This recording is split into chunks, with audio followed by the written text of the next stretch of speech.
Welcome to the Wealth Matters podcast, where investors come together to better understand how to build passive cash flow and create generational wealth without all the confusing mumbo-jumbo.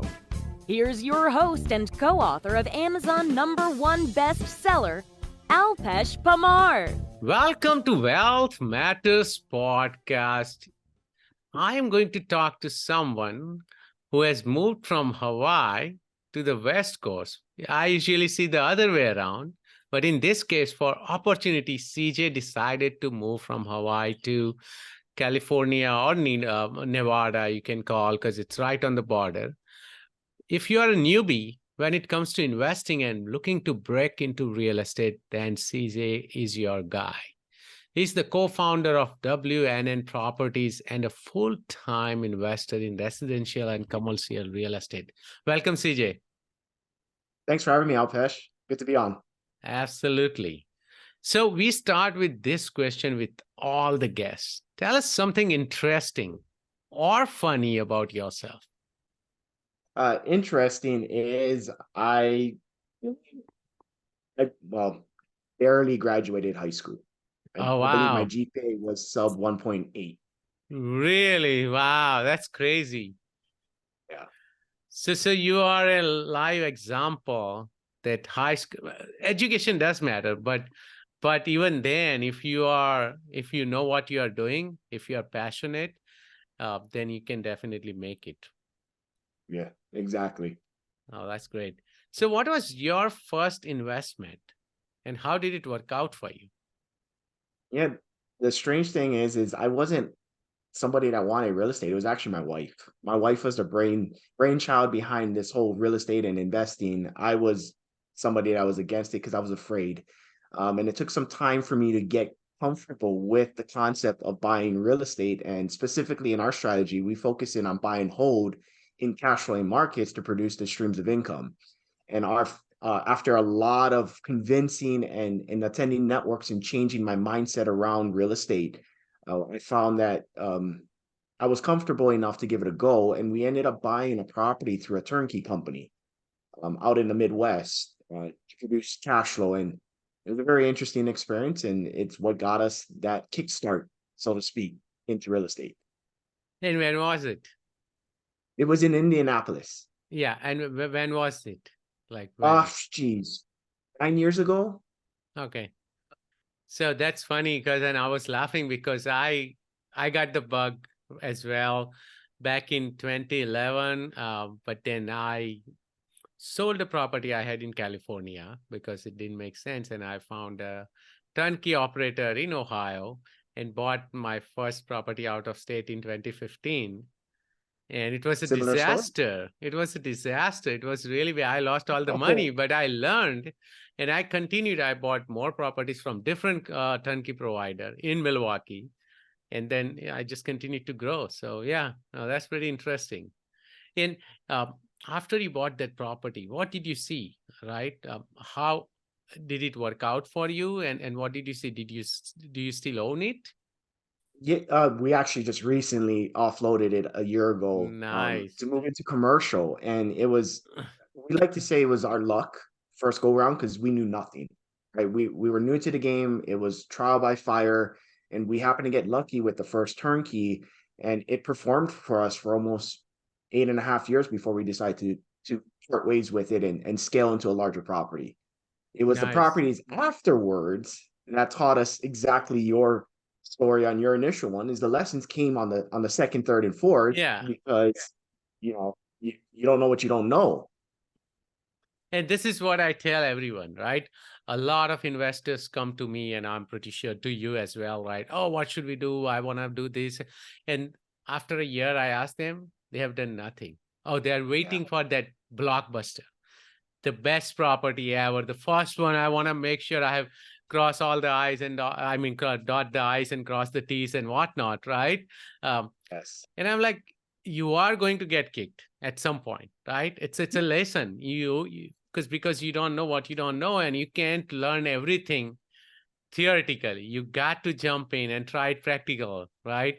A doctor goes to med school and learns everything, but if he's never going to perform a surgery, of course, he will never know what he would, what all he's going to see, right? So same thing, if you, my first was a disaster, second was okay, and then after that, it just kept working. And I still have issues in between, right?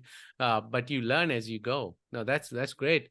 So you moved on to commercial, right? And I saw that you want to talk about finding the right property and increase its value. So which criteria do you focus on to find the right property? Yeah, so for me, it comes back to my vision and my goals for the year. So I set them up early in January. What do I want to achieve this year? And it helps me to build my criteria. We call it a buy box. What does my buy box look like? So in a situation like for this, take this year for example, my buy box is commercial properties. My buy box is up to $2 million. My buy box is a distressed or underperforming asset. So I can then reposition it over time to increase the value while still creating some level of cash flow for me. So I practice the BRRRR strategy primarily, both in residential and in commercial. And that's how I create or find deals that fit the criteria to value add and still get my what I look for the most is cash flow. And you mentioned commercial. Is there any specific niche in commercial? Is it mobile home park like I do, senior housing, apartment buildings, because you have so much self-storage, there are lots of, and retail shopping centers, industrial, whatnot, right? So what is your buy box in Yeah, commercial? that's a great question. So I'm in traditional commercial, looking for office, retail, medical, strip malls, mixed use, where there's a combination of residential and commercial spaces and government buildings. And currently, our portfolio comprises of a mixture of all of those things. Got it. And how do you find how do you find government buildings? It gets thrown up on the MLS. So one of our properties is a property downtown where the government basically rents our space to provide support to kids with special needs. And that was an asset that I saw value in, and I wanted to be a part of that. So I could also provide a solution and support for the community as well. I know that's a great idea, and of course, government, you can't go wrong. They can print money out of thin air, right? So they'll always It have can be one money. of your better tenants. Exactly. So, and you mentioned about in your buy box, do you also have market criteria as well? Like which markets? Is it all over US? Because I know you moved to West Coast, so I'm assuming it has to be somewhere in West Coast or around West Coast. We actually have been since Hawaii when we were living in there, and even after moving, we've stayed in the Midwest, and we have a decent sized portfolio in Florida as well. So we like to stay focused and condensed into certain markets where we can become experts, and build the teams and the trust and the support system that's needed for my style and my strategy of investing out of state. I get to rely on a lot of team members to fulfill roles that I may not be able to accomplish purely by being so far away from them. Got it. So right now you are focused on in Florida and Midwest. Are there particular areas in Midwest, cities, states? Kansas City and Kansas City, Missouri. Oh, okay. Yeah, I love Kansas City, Missouri, of course. It's a great market. So you don't do anything with Indiana now.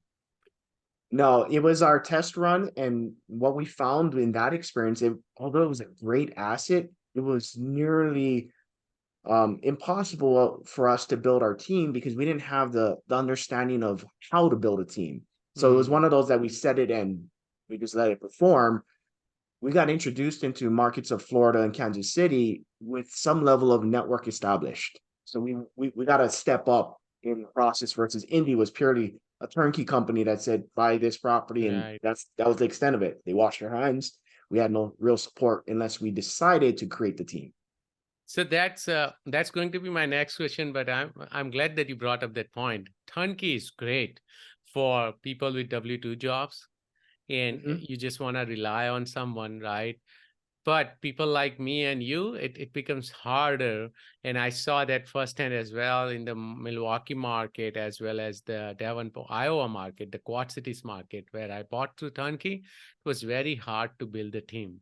Somehow Yeah. they control everything. If you want to sell, you have to go through them. And it was just uh, the properties were great. I made money, so that was not an issue, but it was hard to scale up because everything you have to do through them, right? Um, Exactly. and yeah, so it made it harder. So that's why, even though I like the market, I went with other markets. So that's a great point. So my next question is, how do you build a team in real estate then? So I did it through just pure networking and going through meetups and joining like social media groups, Facebook groups. They got those private groups in the markets that you're Right. maybe looking to invest in. For us, it was our Kansas City, Missouri market and Florida market. We got to be very vocal in there to just put ourselves in position of opportunity to interview people. No different than you would if you were in person, right? Have conversations, compare both uh, team member and your strategies, make sure they're in alignment. And once they're in alignment, you get to be decisive and make a decision and go forward with them to give it a test run. A lot of what I've experienced in the past is hype and talk about. And when it came to fulfilling the obligation that we agreed upon with team members, some has fallen short off of what they've said. So I got to go through the reps of interview, apply, make a decision, pull the trigger, repeat. And you keep going over and over and over until you find the handful that fit you. It's a relationship business. Real estate's really a relationship business. The byproduct is property. Yes. And the better I got in cultivating relationships with others and being able to share with them my vision and be open to their feedback, the stronger and closer I got to the team members that were in alignment to it. Got it. No, again a great point. Real estate is all about relationship. It's all about team, right? So Yeah. once you have the portfolio, are you using third-party property management, or you have hired your own people now? Because you have a good size portfolio. Yeah, that's a great question. I still leverage third party. I like to keep it clean and separate, and allow people to be the experts in their forte. I love the book Who Not How by Dan Sullivan, which Yes, talks great about book. staying in your unique capability, right? And outsourcing or leveraging others who are gifted and skilled in specific arenas, which frees up my time and ability to get greater at what I'm gifted in. And that's my business model, so to speak, is to find the right team members and third party support and outsource to them and allow them and trust them to do what they're great at.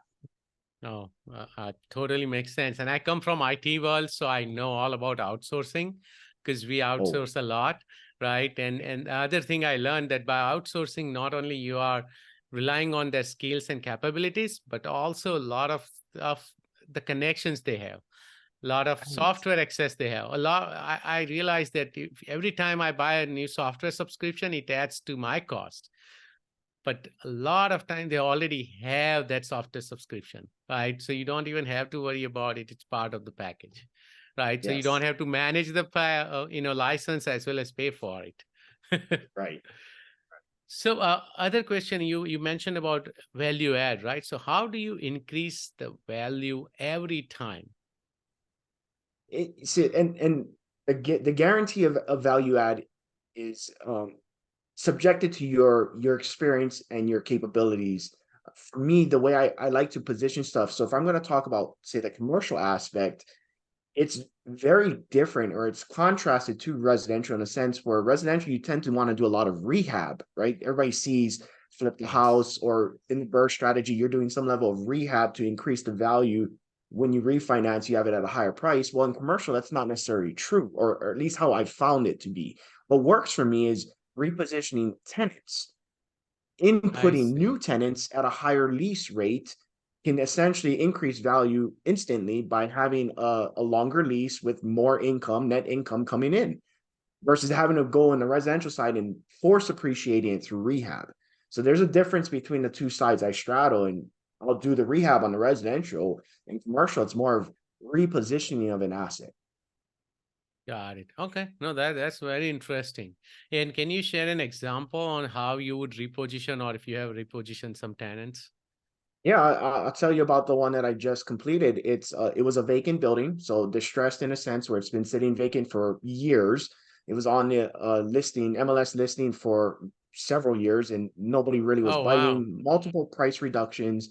I saw value is in a good area, right on the outskirts of a major strip center. So Home Depot's the anchor tenant in the strip center, and this property sat right on the corner of the major highway at the main intersection. However, it sat vacant and nobody was interested in it, probably largely in part to the fact it was a large space, 13,000 square feet, and it was vacant. We went in, we acquired it all cash, and we sat on it, repositioning it. So basically, the day after I closed, I threw it on market for lease. And it took us about 8, 9 months to get Yes. enough tenant interest till somebody executed a lease. And now we're finishing off our refinance where we've taken this $1 million asset that is now worth 1.8. Oh, nice. Very, very Yeah. nice. And then when it took you 8 to 9 months, you, I'm pretty sure, spent some money on the property, right? Rehabbed or, and did you have to do some kind of TI, tenant improvement? I did very minimal tenant improvements. It was sub 50,000, and we didn't do a thing to the property after we closed it until we had a lease executed. So Oh, I okay, kept it the nice. way it was for the most part until I had a lease executed, knowing that I'm not going to throw money into an asset until I have Right. an exit in sight. Correct. Because No, the that's funny thing too, Alpesh, with this property is we had it vandalized twice before the lease was oh, executed. wow. So it was in our interest to not spend money where it's not Right. necessary until we could fill it. And now that it's actively being rented, it's essentially deterred the vandalism because Yes. there's people. Yep. Right. And where is it located? It's in Kansas City. It's in Kansas. the city of Independence in Kansas City, Missouri. Yes, that's Missouri. Yep. Oh, that's awesome. So let's talk about real estate investing. What does it take to become a successful real estate investor? Geez, the ability to take feedback in multiple forms, um, coming from a different mindset than what we may have been embedded, or for me at least, what I grew up with education wise did not support me in being successful in real estate. I got to choose to shift the way I think. And my mentor of the past used to tell me mindset is what separates the best from the rest. So as I continue to invest in myself, grow my mindset, listen to podcasts like yours, read books, and apply it through action, I gained experience. And that's where persistence is going to come into play. And when you're persistent enough, you'll find a way to achieve your goals. You just don't know how long it's going to take in the beginning. Consistency is what's going to keep you having success once you've acquired what you said you want to do. That's amazing, man. Hey, let me ask you this, because you mentioned that first property worked out and later you got into some trouble. What are some of the mistakes you have made? Geez, trusting but not verifying in the very beginning. So like my story was a wonderful, great turnkey initially, but the next three, we just dove in because somebody said, "Oh, go buy from them." So we did. We didn't do any background check. We didn't read any reviews. We didn't verify leases and tenants in place. Our second turnkey property we bought, we should have seen red flags, but we didn't know. We didn't know. We didn't verify. Lease was $300 over market, and it was renovated okay. When we closed on it, two things happened. We found out that they put in a squatter that was willing to afford the lease because it was during winter and they just wanted a warm place to live with no intention of paying rent and so forth. Second thing was the sewer line was completely disconnected from the city. We had a cesspool built up in the front yard that we got to address that was an extra $10,000 cost on top of our down payment when we expected a ready performing asset. See, we forewent inspections just simply trusting that this turnkey company would be honest and open. And that was probably our biggest lesson that changed our thinking around maybe turnkey isn't for me. Maybe I get to be more Right. active and start applying different strategies, which led me to the Burr. And I'm so grateful for that experience, that tuition I paid for real life school. That shifted my mindset to, okay, it's time for me to start being active in this process and not just simply relying on somebody else. No, I totally agree. Some of those mistakes are webinars, right? You got to learn from them and move on. So, Yes. when I'm talking to a lot of investors, some investors mention to me, they only care about appreciation, especially if they are investing in the West Coast market. I tell them I focus on cash flow. What is the difference between appreciation and cash flow investing strategies, and what do you focus on? Yeah, I mean, it's such a vast real estate investing is such a vast arena and so many different strategies that you can apply to achieve your goal. And appreciation and cash flow vary, in my opinion, based off of what your goal is. So from what I see with my fellow investor friends and others doing the appreciation play is that they want to flip, or they're looking to do some level of wholesale and quickly tap into cash in a short period of time versus buy and hold. I'm getting the money consistency for a long period of time. And that's usually how I explain it to others who may ask, what's the difference between the appreciation play and the cash flow play? Do you want cash quick, or do you want it over time? And I'm an over time person. I want to Yes. have that consistency. I don't want the volatility of the active side where if a market shifts, I may be in a world of hurt if I don't prepare or know my numbers well versus the buy and hold. I can wait out market trends that are not in my favor. I have the ability to stabilize for a longer period of time while waiting for the market to support my exit. Ideally, just like my indie property did for 8.5 years, because, okay, well, I'm getting somebody to pay down my mortgage. I'm getting Right. cash flow and appreciation all at the same time. When do I want to sell? Okay, when it hits this number. And it did. That's the reason why we sold it. We allowed the time to be in our favor, not what the market's doing today. Right. Well, that's a great point, man. What has been your best deal so far? Oh gosh, I'd like to say this commercial one is up there on the list, and on the residential side was two off-market duplexes that I got from a wholesaler who was in a bad position. So long story short, they had two duplexes. He was asking for way too much money. He was coming up on his due diligence expiring where his EMD went hard, and he put a very hefty EMD down. Oh, And wow.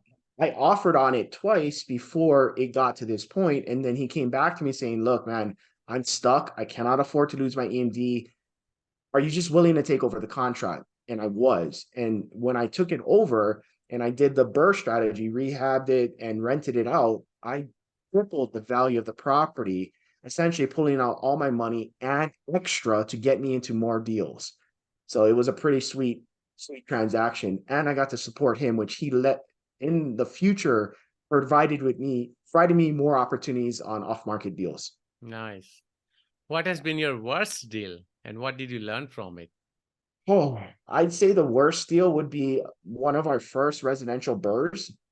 Again, not fully grabbing a hold of and taking captive the lessons from buying from that turnkey without verifying. Well, we didn't Right. verify this contractor we used, and everything looked good. The numbers were sweet. It was on the lower side of what I was expecting, and they were promising and doing it in a short period of time. Well, that didn't happen. Long story short, I spent 80% of my rehab bid. 9 months later, rehab was still not complete. I finally got to the point where I was fed up and I needed to get somebody in. I brought my property manager in and he goes, "What did you pay? Because there's no work done." I didn't have verifications. Right. I didn't have a contract in place. I had a lot of lessons in that situation that set me up for success with future BRRRRs on residential property. And the blessing behind this story is I was able to offload it and break even. All I had was 9 months of lost opportunity, which to Right. me was a big thing. Nine Yeah. months, I could have been doing multiple more deals, and I got to walk away with no money, no financial money lost in that transaction. So that was Yeah. my biggest lesson. Yeah. It's not too bad. Yeah. How are you approaching the current real estate market? Yeah, shifting the way I look at deals and finding solutions to keep the deals flowing. One of the things I get asked often right now is, what are you doing with the rates being so high? I just adjust my buying strategy. I may come in cash. I may come in with other creative ways to get deals done versus expecting that I'm going to come in traditional and be okay with the high rates. I can formulate based on experience different ways to tackle the same deal. Got it. No, this was awesome. Thank you so much, CJ. Are you ready for fire round? Sure, Alpesh. Bring it. Would you be changing business or investment strategy because of the current environment? Well, like I said, I'm changing the way I approach deals. I tend to come in more cash heavy now than I did before. Got it. Favorite nonfiction book that could be business, self-development, real estate? Who Not How? Dan Yes, Sullivan. Dan Great book. Sullivan. I love that book. Any tool or website you recommend or you cannot live without? Ooh, Trello. Trello has been my friend. It's a good platform to keep everything up in a cloud, all information, documents, photos, timelines, due dates, the whole 9 yards. Yeah, we use Trello as well.